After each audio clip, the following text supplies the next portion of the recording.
अस्सलाम वालेकुम नाज़रीन, मां है कंज़ा फ़ातिमा और ॾिसी रहिया आहिनि न्यू मेरान न्यूज़। रुक कयूं था ख़बरनि ॾांहुं। झंडो मरी रिपोर्ट नौकाफ़ मरी।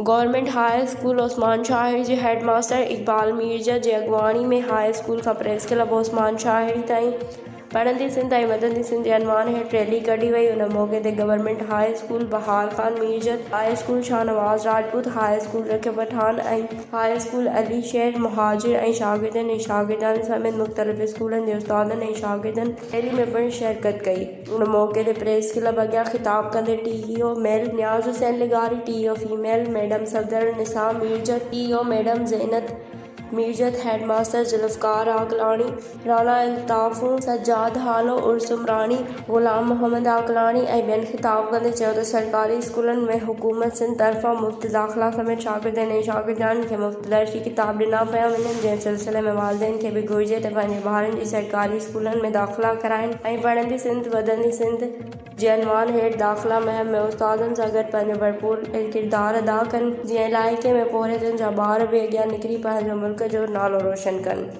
वधीक ख़बरुनि ऐं अपडेट्स लाइ ॾिसंदा रहियो न्यू मेरान न्यूज़।